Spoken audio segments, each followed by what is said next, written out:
On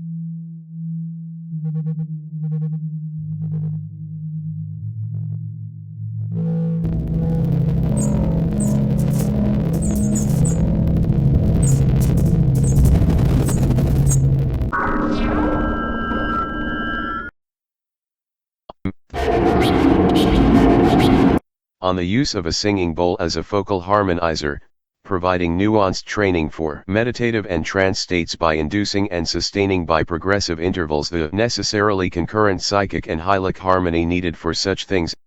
A transmission of Alex Cernalin, Loop 3, in conjunction with the Athenaeum Ministry of Mind Discipline and the Art Psychic.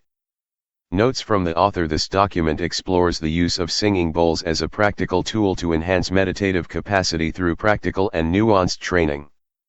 Because of the subtle nature and intangible processes of meditation, verbal and written descriptions are often insufficient to provide adequate direction to those who, by their own admission, struggle with meditation and the cultivation of related intuitive faculties. Water. The author, who received a basic singing bowl as a gift in the year 51, it is now the year 54, found the simple tool highly effective in making known the mental and psychical markers present at the inception of trance, as well as making known the thoughts and sensations from the conscious mind which disrupt its induction. Because of this, a set of structured exercises were devised which use the bowl as a focal harmonizer to induce and sustain an active but psychically neutral state, as is induced and sustained in breath-based meditative techniques and even secular mindfulness exercises such as in dialectical behavioral therapy. It is the author's belief that training in this fashion fortifies psychic health, defined as the harmony of the conscious and subconscious dimensions of the mind, and that dedicated training in this fashion enhances the diverse capacities of the mind-body complex which psychic health makes possible. The tool, for the reasons described above, may also be used as a stable element for the casting of slow-speed magic. Other tone generators, such as bells and electrically powered equipment, will also be briefly examined and considered. The tool. 216, Flame Eternal. In the name of the horned god, I offer to you my entire heart to fortify the cause which we share. My first singing bowl, the one I use to this day, was given to me as a gift some 3 years prior to the submission of this document for consideration. It is a simple bowl of modest cost. The average price of visually comparable singing bowls online is under $40. The bowl is inscribed with characters which I later learned are devotions to Lord Shiva. I found this pleasing, and suspect this selection was intentional on the part of the gift giver. I certainly approve. The bowl is 4 inches in diameter. As is typical, 2 accessories were included with the bowl. The first is a round cushion upon which the bowl is rested, and the second is a wooden mallet approximately 6 inches in length. My bowl sustains its tone at 410 Hz, or G♯4 for those familiar with musical notation, as determined using a microphone-based chromatic tuner. I have had the fortune to try a few more expensive bowls and strikers, and they are certainly nice, but the improved functionality is not always proportional to the uptick in cost. Many bowls of finer quality and or higher cost are sold exclusively in sets of 7, because they are colored and purportedly tuned for correspondences. Neither these design elements nor the specific frequency of the bowl's tone are of critical importance for this exercise, unless the user considers such things a personal priority. Domestic animals may not care for the bowl, especially canines, with their sensitivity to sound stimuli as well as their apparent strong reaction to music as compared to felines and rodents. A reasonably sized bowl, even toned fully, should not be so loud as to disturb adjacent units in an apartment-style building, but unreceptive sapiens in the acoustic range of the bowl may find it disconcerting, or simply annoying. In any situation, the presence of any life form who does not wish, or are not able, to engage dissolution will diminish the benefits of the exercise. Utilization of the tool. The singing bowl can be used to make music, often as a foundational drone upon which rhythm, melody, and voice may be layered.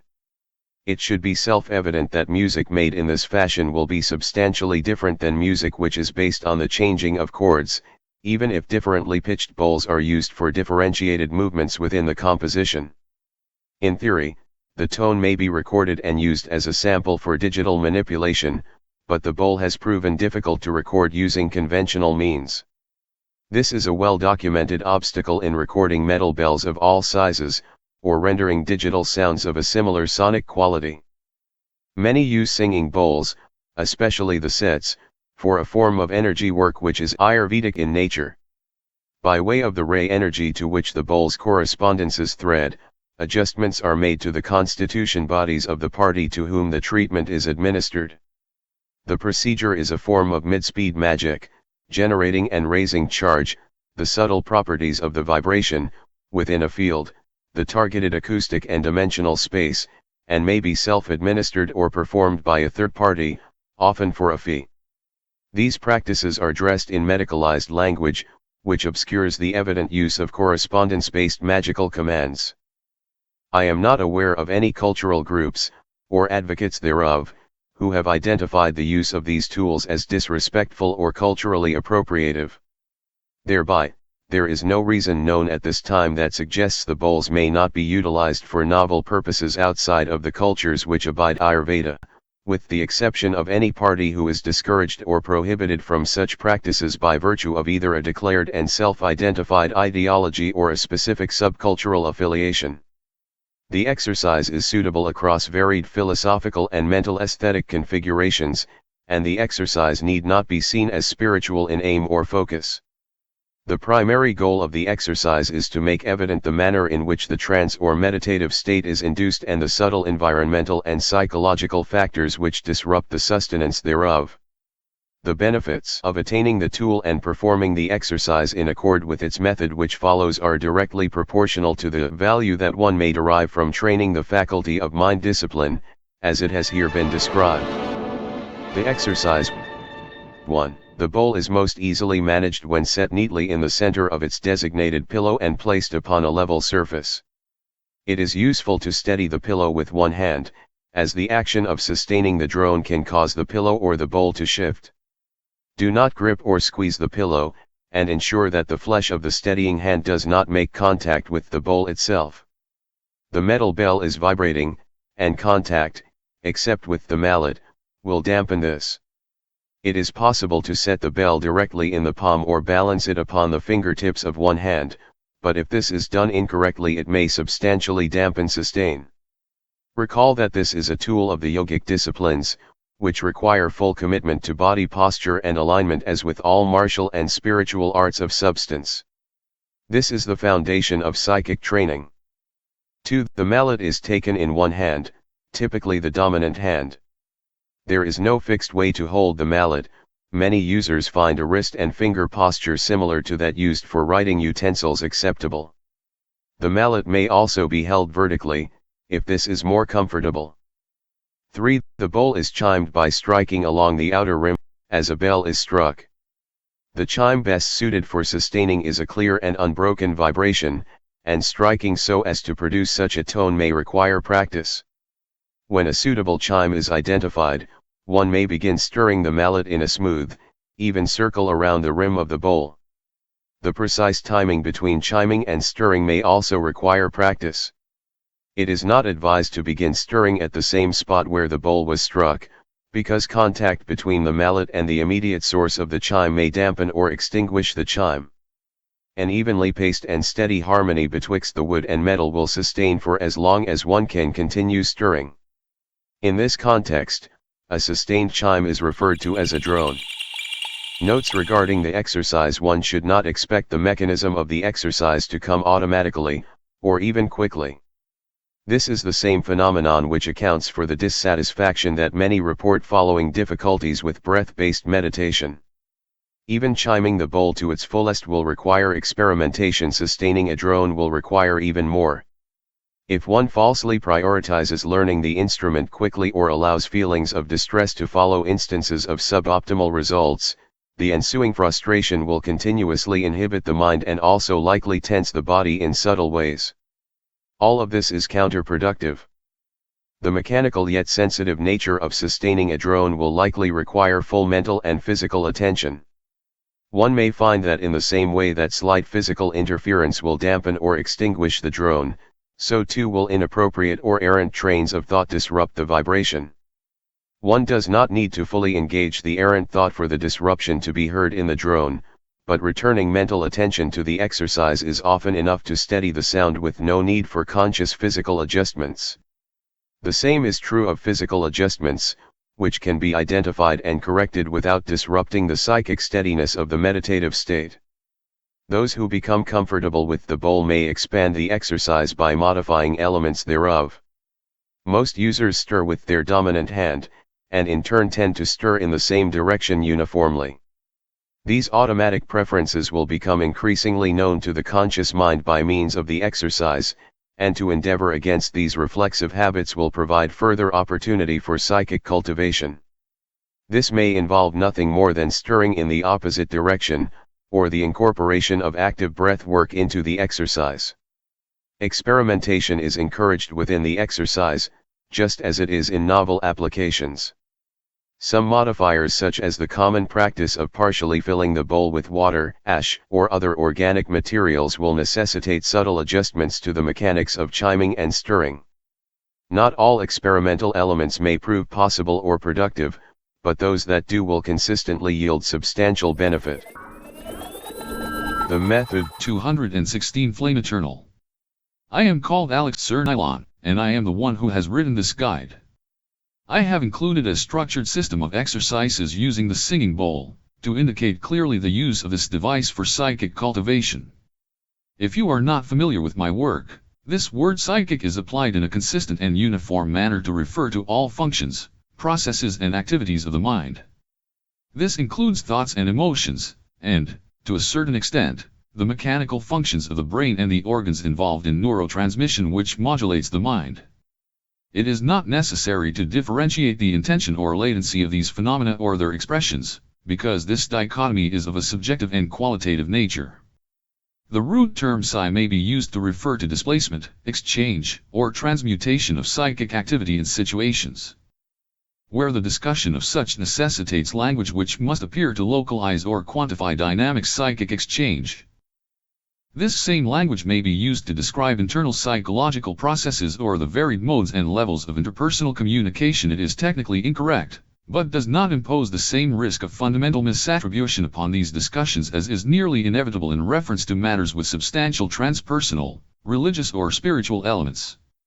This is in large part why mind discipline is differentiated from magic and mysticism in Athenian materials. Mind discipline, or psi training, is the abiding of methodical practices to mediate undesired or difficult psychic activity. This includes increasing control over the flow of transient emotions, the management of the recurrence of enduring emotions, and the detection of subtle psychic signals as to maximize intentional agency in managing these signals and the exchanges they induce or facilitate.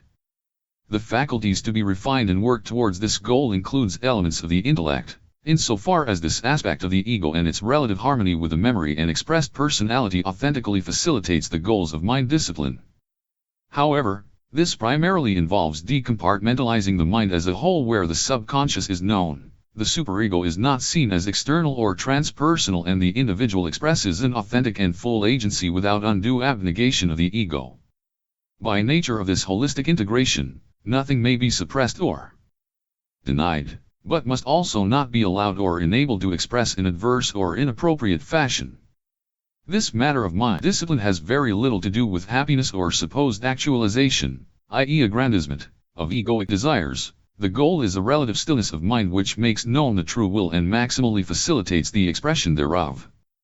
For those who can read this, have read this, and still convince themselves I am talking about staring at objects until they levitate, I do not understand why you have read as much as I have writ thus far with such apparent desire to condemn my methods, but I knew you would find yourself here. This is why I have included these few sentences. You have fixated upon a definition of the word psychic that you derive from popular culture to the point you do not understand what shadow work is, nay even the shadow itself, when it is explicitly defined for you. I will grant you no further time or text, but would like to suggest that feeling when you realized I was speaking about you may suggest that I am actually telepathic. I am going to speaking to those who are here to learn now. 93. The bowl exercise is simple in a manner harmonious with the still state of mind that it strives towards. It should be self-evident the ways in which devoting the full focus of the mind and body towards a small singularity, the sound is not the exercise, nor is the motion the exercise, nor is their confluence. It is all one.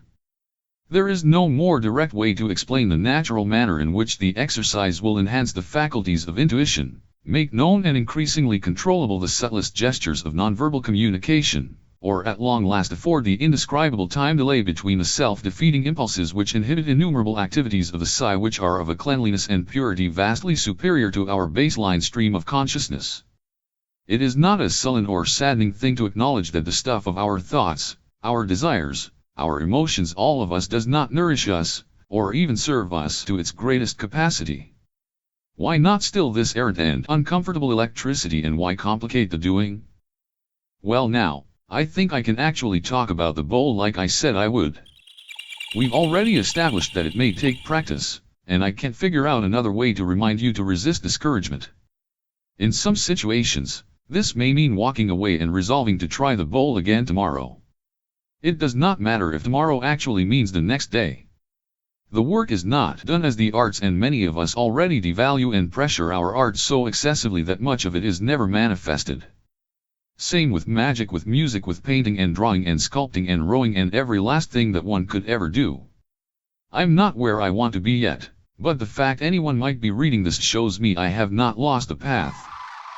Back in 46 or 47, a gentleman I smoked cannabis with had a singing bowl.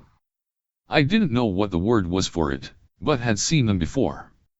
He explained to me, briefly demonstrated the bowl, made it look very easy, and let me try it. I don't remember if I got a drone or not, but the second I saw him start stirring it hit me all at once that, actually, specifically, that there was more than one way to meditate. I'd read so many articles that describe it as "I suggest simply stop thinking," which is technically correct in full but as is still unsatisfactory for plenty of us. It felt discouraging, I think in part because it came from the kind of people that write for Psychology Today and not ones actually able to comprehend or abide the inexplicable core of Eastern thought. This is the same reason, I think, that therapists are so bad at facilitating meditation, and it's hard to find help with yoga if you weren't also seeking sex. If you were also seeking sex, I feel like you probably aren't going to care for my opinions, but I'm also not sure why you are reading so much about standing bells either. That's the proper term for this kind of device, by the way, standing bell. I had always intoned during my attempts to meditate. It felt right. People only roll their eyes until they actually get in on an anyway. The way people misuse the word vibration gives legitimate discussion of the phenomenon the same irritating dynamic that the word psychic imposes. You actually wish to speak about these matters in an informed and intelligent way, but it's easier for most to brand you irrational so they don't have to think too hard. You can try not using the specific words too, but the kind of person who dismisses you for the words ultimately dismisses you for the topic. People of this sort really like authors, to the point that they are not useful for discussing theory work. I expect this will change as ideas regarding credibility and truth continue to evolve. Speaking to enough people like this left me with the impression that meditation must always be as utterly formless and plain as possible. This is a wonderful ideal, but it did not serve me, and was always presented in terms of what didn't count and never what did. This is why the bowl compelled me. The gentleman who owned the bowl also did not know what it was called. It had been a gift, and all he knew is it came from a shopping mall in Michigan. The whole situation, years of not knowing and no one helping, this is actually part of why I chose to commit this information to text. These things seem to abide the gift-only rule harder than tarot decks, but anyone who doesn't want to wait on some pixies to deliver their tools for meditation still deserves to know the thing that makes that bout glass sound is called a singing bowl, so they can at least search for them online. I couldn't do this until after I already had one, and even the one who gave me the gift had forgotten what it was called, and we had to check the purchase history. Tibetan singing bowl seems to yield better search results for a modest budget, but as far as I am aware there is no substantial difference in the design, materials, or usage of the instrument based on its country of origin. I still prefer to set the bowl on its cushion, even though I took the time to learn to balance it on my fingertips. I like a surface a bit lower than a desk to place the cushioned bowl, which is why I suggested a kitchen island or countertop. Kneeling at a coffee table seems ideal to me, but I haven't been able to test this. You will want to be familiar with your joints before you try this without the subtle attunement to one's body necessary to identify stress/strain positions. You risk doing harm to the lower half of your body.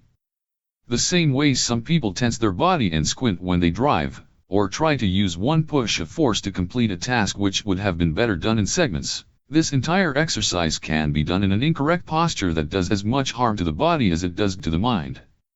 This is a quirk of the autonomic mind that believes it can induce a flow state by locking the muscles and making the focus rigid and blank. This is not the same thing as harmony, which is the stasis point of a directable energy form such as the mind. The method seeks to override the autonomic mind to sustain harmony and reduce the occurrence of adversity, including that which is of unknown origin but most likely nonetheless originates in the follies of the mind, body, and brain. Forgive them if you can, and you will need to, for your yoga. You will want to perform the exercise either fully standing, fully kneeling, or fully sitting. It's harder if you are in an irregular or nervous posture, even if you weren't positioning your body on purpose or experiencing anxiety when you find yourself in such a position. When I started to notice things like this, it was easy to fix them without picking apart the possible reasons I could have made such a mistake to the point of losing my train of thought. The drone serves as a proxy for the stream of consciousness, and in that way stills the actual psychic stream. By the time I had observed these results, and it didn't take long, I understood right away how these principles applied to the yogas of the physical body and encountered increased ease at resolving when they did occur. Both of these activities involve the body and mind, but it is not the engagement of either, it is resolving the slyest disruptions of their harmony, over and over, towards no particular goal. Even thinking about the quality of the drone too much less convincing oneself that some kind of flourish or prestige touch may be added to the sound, will disrupt or end the drone more often than you would expect.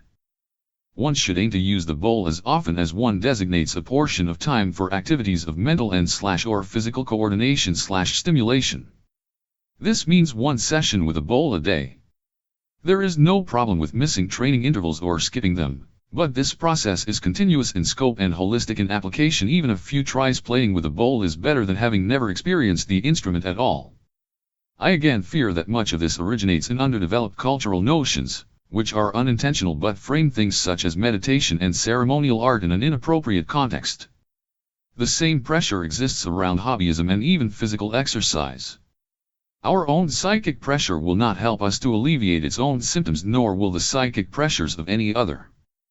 Do not be discouraged if the drone is difficult to attain or sustain. You will readily intuit all necessary adjustments in time, provided you engage authentically with the bell each and every time.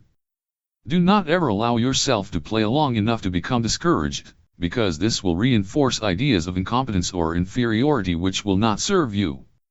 Do not allow your errant mind to formulate qualitative evaluations, especially of a critical or competitive nature, of the drones nor any individual's work therewith. This activity will naturally lead to deeper and more methodical activities of group meditation once all involved individuals can comfortably use the bowl. I have taken a bit of time up to this point, as you may have observed, to lose those who are easily discouraged and those who detract these ideas. The same way that one who indulges themselves in permitting discouragement, pampering the ego with the very discouragement they claim as their adversary, one who cannot abide a bit of reading and subsequent thinking will find exactly what they wish to find. The self-defeating finds nothing and asserts it. The self-aggrandizing asserts they already have attained fullness of mental and emotional mastery.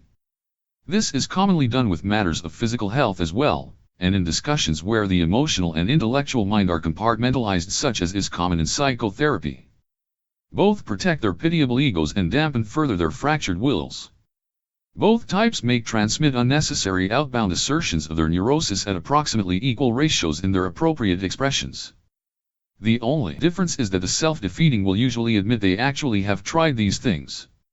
Neither tolerates well this sort of sentiment, because their thinking is bound by dualism. This leaves them access to half of their mind, and these ideas of a conscious and subconscious technically leave them only 25% of their actual thinking capacity, the good part of the conscious mind. Ironically, the one who has given up on my rambling simply because they hate reading has accomplished the same as our ego twins. They also accomplished this faster than the other two, which makes it better. Recall that this error stems from dualistic thinking. The second reason I have had to confess to my purposeful tarrying and rambling is more important than the above, however. I am not so worried about those people. There is one exercise which I believe is critically important, but was hesitant to mention prematurely. The reason I have embedded this exercise more deeply is because I believe that it necessitates greater prerequisite responsibility than the other contents of the text. I have alluded to switching the direction of rotation while stirring with the dominant hand as a challenging exercise, but this is all that it is, a refinement of the same technique. It is stirring with a non-dominant hand which is the exercise I believe is of most critical importance, insofar as I have yet discovered. I say this because I was honestly overwhelmed the first time I sustained a successful drone with my sinister hand. It was physically and mentally overwhelming, and resulted in a transient euphoria, manic and lightly delirious. I observed moving light patterns I associate with certain periods of mental activity it is hard to describe without mention of psychedelic drugs, but this is only reference point I can give for this ineffable yet predictable signal in my own mind. There is a potential quite dissimilar to the Zen state, to the point of distinction, but this is another subject, and deserves a focused exploration. This will be done elsewhere. The sensation was pleasurable despite its unstable excitement, but after no more than 15 to 20 seconds I stopped stirring. I tolerated the intensity of the sensation well, but my intuition bade me pause, and so I did. The sensations dissipated after a short interval, in a gentle and gradual manner. During this time, my partner had taken up the bowl, wanting to try with her non-dominant hand. It appeared to me that she felt the activation, and had a similar physiological and emotional reaction to it, and we seemed to agree with each other's description of the phenomenon. I used to wonder about quantifying the loss of precise, dexterous activity in my left hand and how that impacted the strength and health of the left side of my body. It may seem silly, but think of the amount of time you have spent writing with a pen, over the span of your entire lifetime. This is just one autonomic habit, the examples are innumerable.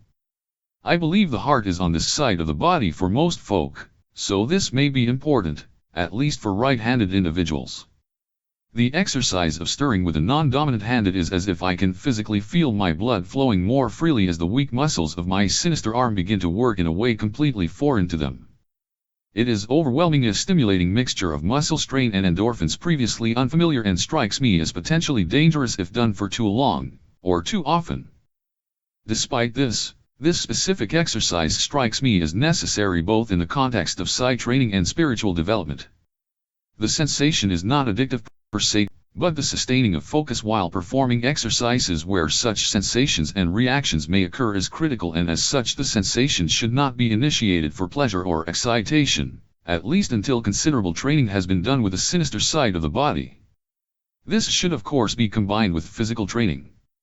Ambidextrousness, for those who are not already blessed with such a capacity, could be a goal for this distinctive form of physical discipline, and seems just as likely to produce demonstrable mental results, whether by activation of diminished/dormant activities of the brain centers governing the activity of the sinister side of the body causing increased psi capacity, or simply by the advantages possible within a newly acquired skill, which is rare among the general population and seldom used in a methodical fashion towards specified ends.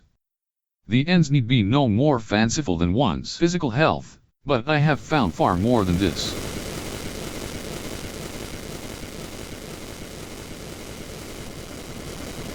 Regarding other bells, cymbals, and tone generators, the singing bowl, or standing bell, is just one of many possibilities regarding the integration of sound in the meditative and spiritual practices which constitute psi training.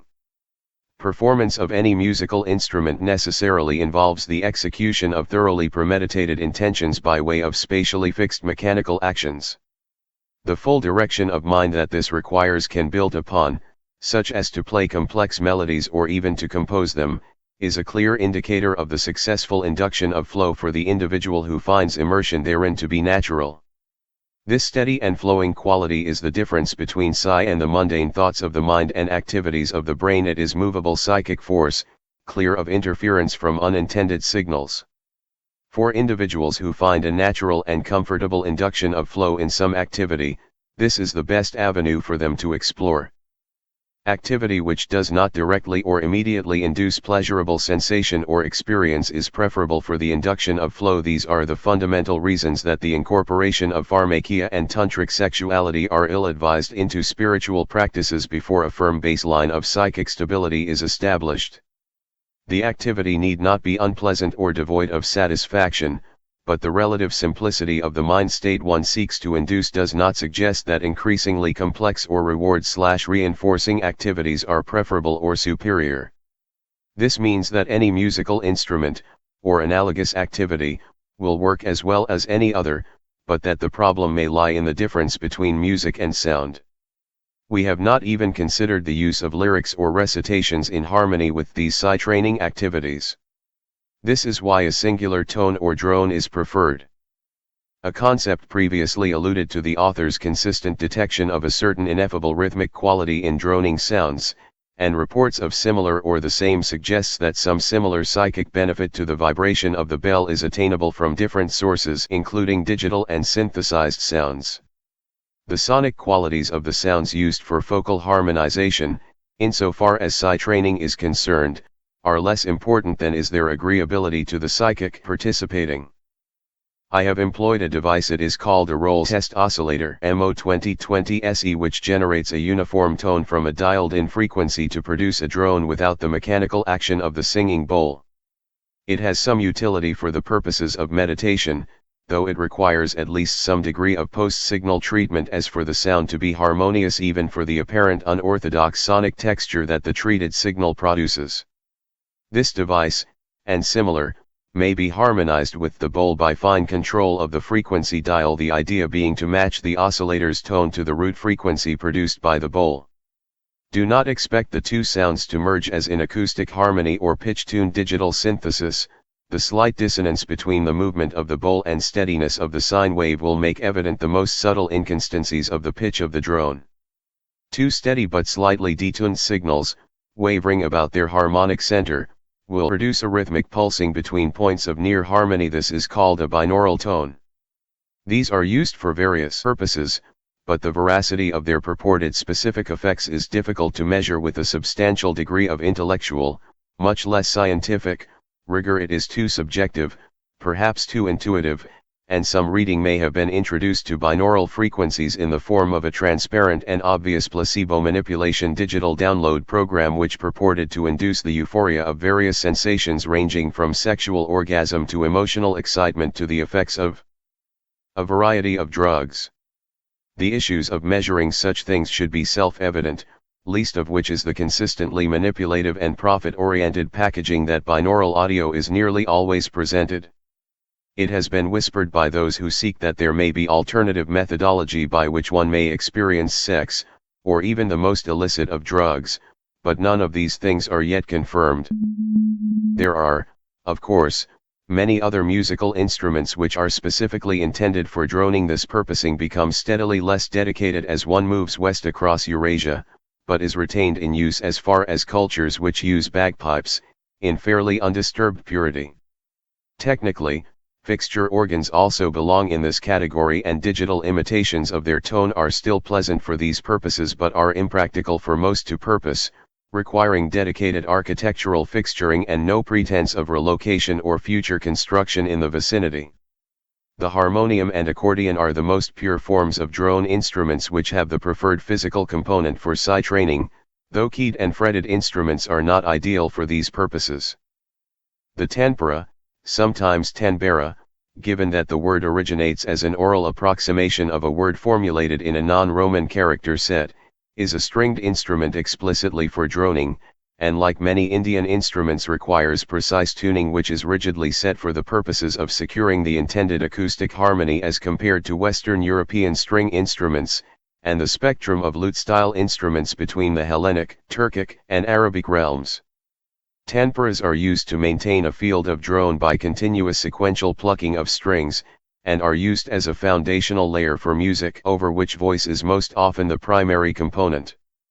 It should be self-evident how a drone will help to tune singing, even if it is done in a dissimilar manner and configuration to one's personal aesthetic sensibilities. Electronically and digitally sampled tanpura sequences have been readily available in device form for some time, and in the same fashion as digitally sampled percussion and increased affordability of sound synthesis technology/hardware, has substantially changed the practicality of private religious practice and the proliferation of devotional music in Hindu religious music, as has been seen in the Americas with drum machines. These are so commonplace that reliable mobile apps exist to generate tanpura drone, and are affordable or free. For each named instrument, however, there are numerous neighboring cultures often formulating fundamentally similar instruments and applying their own naming conventions for their local style, and this itself being a long-standing and deep aspect of Sapian culture.